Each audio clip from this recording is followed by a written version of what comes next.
Bonjour à tous, c'est ravi de vous retrouver pour cette édition régionale. Au sommaire de votre journal du mercredi 9 janvier, la présentation d'un équipement inédit dans le monde au sein du CHU de Brest. Ce nouveau TEP-scan a été dévoilé ce mercredi et il permet de réaliser des images médicales très précises. Dans un tout autre domaine, une bière artisanale sera bientôt produite sur l'île de Groix, dans le Morbihan, et la première pierre de la brasserie a été posée ce mercredi. Nous étions sur place. L'ultra-droite est dans l'actualité suite aux manifestations violentes survenues ces derniers jours. Hervé Chambognard, bonjour. Bonjour. Et vous allez nous aider à décrypter ce phénomène. Oui, et la région tiendrait même une place à part dans cette mouvance radicale. Eh bien, vous nous donnez plus de détails dans un instant, Hervé. Mais pour débuter, c'est le début des soldes d'hiver ce mercredi. Elles vont durer jusqu'au 19 février, soit 6 semaines. Et les commerçants attendent beaucoup de cette période pour rattraper des ventes moroses ces dernières semaines à cause des mouvements sociaux. Des rabais à moins 50% ont déjà été mis en place, mais ce n'est pas l'euphorie dans les magasins. Les ventes privées débutées il y a quelques jours avaient déjà permis d'attirer les clients. À Brest, Martin Cowell a rencontré quelques commerçants pendant ce premier jour. Écoutez leur réaction. C'est un peu calme actuellement, on s'attendait à avoir un peu plus de monde. Malheureusement, avec tout ce qui s'est passé depuis le mois de décembre, on a eu une baisse de fréquentation qui était énorme et du coup on est surstocké, donc il faut qu'on liquide au maximum nos stocks, quoi. On espère évidemment une très belle période de soldes, meilleure que l'année dernière.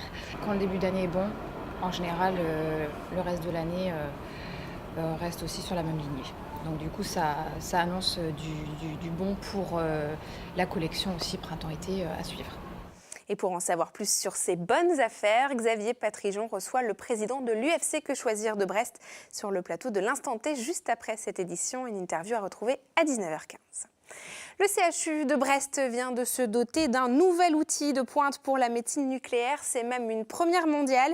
Il s'agit d'un nouveau système d'imagerie médicale qui permet de mieux voir les organes et d'affiner les diagnostics, notamment en ce qui concerne le traitement du cancer. Cet équipement a été présenté ce mercredi. Il place l'établissement brestois à la pointe de l'innovation technique. Frédéric Lorenzo. Ce nouveau TEP-scan numérique coûte 3 millions d'euros et c'est le premier au monde installé dans un hôpital. Au service d'imagerie moléculaire du CHRU de Brest, il est en service depuis le 4 octobre. Un équipement 4 fois plus précis que ses prédécesseurs. Il permet deux choses. D'abord, de voir plus fin et mieux, c'est-à-dire qu'on voit de plus petites choses et avec une précision et un index de confiance important. La deuxième chose, c'est qu'elle nous ouvre un potentiel de développement énorme, en particulier dans le cadre de la recherche. La précision d'image de ce nouveau tomographe permet de mieux cibler les traitements, notamment dans le cas du cancer. Alors là, c'est un patient qui vient pour faire un bilan d'évaluation de l'évolution de sa maladie sous traitement. Et donc l'enjeu est d'essayer de voir dans quel cadre le traitement est efficace ou manque d'efficacité. Ce mercredi, le CHRU présentait avec le constructeur ce nouveau tomographe par émission de Positon. Le choix de Brest pour cette première mondiale était naturel. Nous avons besoin, lors d'une première installation, d'avoir un centre de référence, un centre d'excellence, et Brest est un centre de médecine nucléaire reconnu.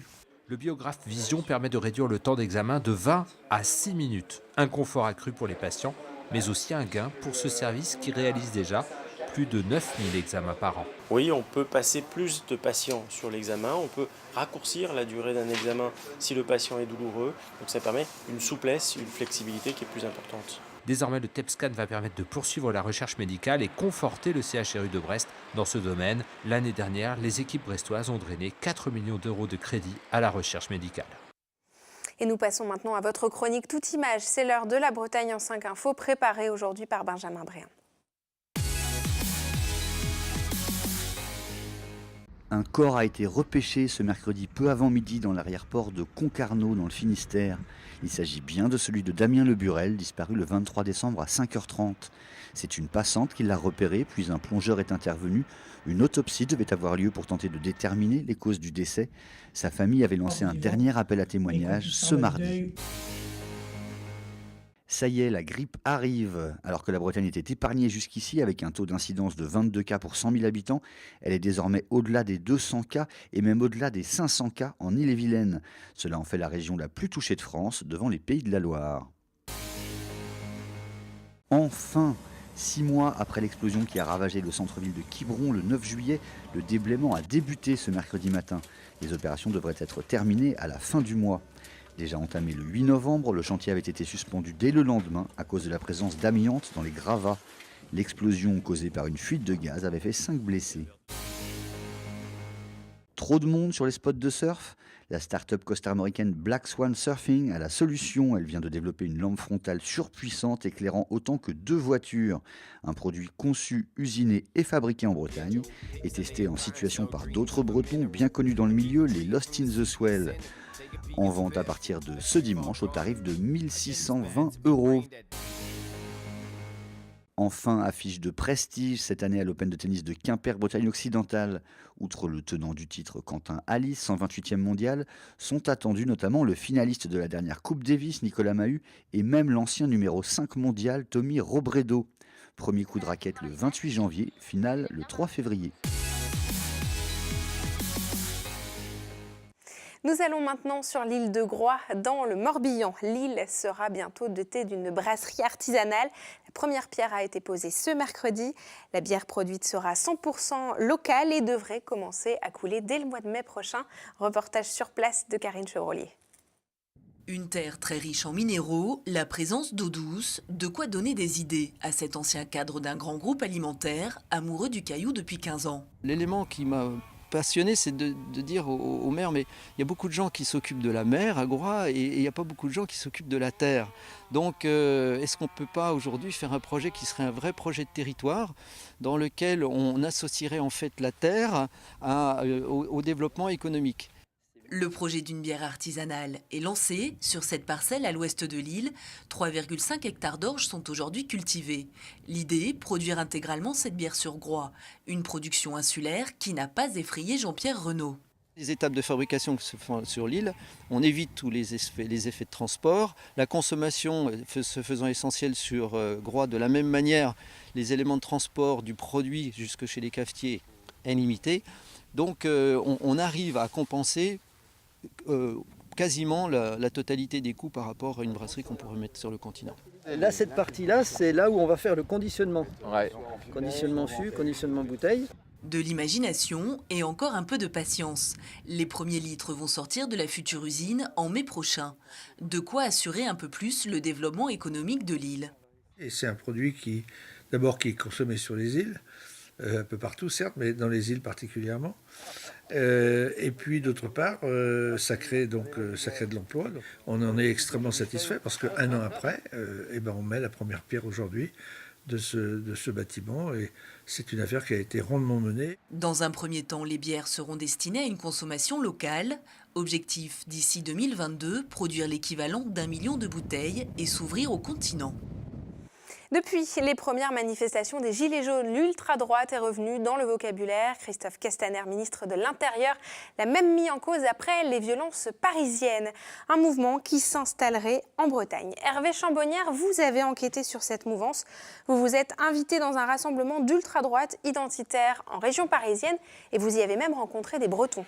Oui, la mouvance identitaire est une petite partie de l'ultra-droite qui a tenté à plusieurs reprises de s'implanter en Bretagne. Elle a notamment créé en 2009 une maison des jeunes identitaires à Guerlesquin, près de Morlaix, jusqu'en 2012. Là, c'est sous la bannière Terre et Peuple qu'ils font leur retour dans la région depuis un an. Ils y ont déjà organisé quelques stages de défense et des soirées cochons grillés. Le reportage qui sera publié demain montre aussi qui sont les militants de l'ultra-droite rencontrés à ce rassemblement et leur très vif intérêt pour le mouvement des Gilets jaunes. Alors dans votre enquête qui sera à lire en intégralité ce jeudi dans le Télégramme, vous évoquez aussi les groupes présents en Bretagne. Oui, le principal groupe actif qui compte une centaine de membres est Tatsao, qui se définit comme un parti nationaliste et indépendantiste breton. Il y a aussi le blogueur ultranationaliste Boris Lelay, multirécidiviste de la délinquance xénophobe, multicondamné mais jamais interpellé. Il y a également eu un éphémère GUD Bretagne, dont plusieurs auteurs ont été condamnés après le passage à tabac de 2 jeunes, dont l'un a failli mourir à Nantes le soir du 2e tour de la dernière élection présidentielle. Vous mentionnez aussi dans votre enquête la place tenue par Saint-Brieuc et certains clubs de foot. Oui, alors selon l'une des sources rencontrées au cours de cette enquête, l'ultra-droite recruterait parmi les supporters ultra adeptes de la castagne de certains clubs de foot. Ce serait le cas à Brest, Rennes, Guingamp et Nantes. Quant à Saint-Brieuc, la ville serait un haut lieu de la culture skin, dont les concerts attireraient, malgré l'absence d'activisme politique, de nombreux membres de l'extrême droite radicale, bien au-delà des frontières de la région. Vous nous apprenez aussi dans cette enquête que la Bretagne jouit d'une image particulière au sein de l'ultra-droite, c'est-à-dire... Oui, alors c'est une image fantasmée, celle d'une région symbole des valeurs de l'Occident, de la résistance à l'envahisseur, une région où les plus radicaux envisageraient un repli et une base pour repartir à la reconquête armée du pays. Nous avons d'ailleurs trouvé un livre hallucinant qui déroule ce scénario depuis la Bretagne. C'est raciste, ultra-violent et très réaliste. C'est en tout cas exactement le scénario d'affrontement intercommunautaire que redoute la Direction générale de la sécurité intérieure. Eh bien, merci beaucoup Hervé Chambonnière pour cet éclairage. On rappelle que votre enquête sera à lire dès ce jeudi dans le Télégramme. La nouvelle équipe Arkea Samsic, ancienne Fortunéo, a été présentée ce mardi en Ille-et-Vilaine. Warren Barguil, meilleur grimpeur du Tour de France 2017, est toujours dans l'effectif. L'Allemand André Greipel, vainqueur de 155 victoires en professionnel, vient compléter l'équipe. Reste à cette formation à se qualifier pour être sur la ligne de départ du prochain Tour de France. La vingtaine de cyclistes a déjà obtenu la wildcard ce mercredi pour le Paris-Nice. Peut-être un bon signe donc pour le Tour de France. Écoutez Emmanuel Hubert, le manager général de cette équipe, au micro de Laurent Villebout. Il y a aussi quand même des personnalités dans l'équipe. Je veux dire, on ne va pas refaire le palmarès d'André. Il y a un passage quand même sur le Tour de France. Je crois que c'est un peu plus de 10 victoires sur le Tour de France. Je crois que c'est même 11. Warren, 2 victoires d'étape sur le Tour de France, un maillot de grimpeur. Warren, l'égérie du Tour de France 2017. En 2018, il n'a pas non plus dépareillé. Je veux dire, il fait quand même 2e des grimpeurs. Il s'est battu avec un Alaphilippe hors norme, hein, qui était le Warren Barguil 2017. Donc voilà, je veux dire, il y a un terrain. Maintenant, après moi, de ce que je vois dans la résultante des entraînements, je pense que les mecs, ils font leur boulot et ils le font bien. Et c'est ainsi que l'on referme cette édition. Merci d'avoir suivi ce journal préparé par vos rédactions locales. Ce soir, dans votre magazine L'Instant T, Xavier Patrijon vous parle d'un site internet créé par une Bretonne pour vous aider à élaborer vos menus de la semaine. Et puis la méditation et le yoga ont la cote. Rencontre dans votre magazine avec une spécialiste finistérienne qui vous dira tout sur les vertus de ces activités. Une émission que vous retrouvez à 19h15 et à 23h15 et en replay sur notre site internet. Belle soirée à tous et à demain.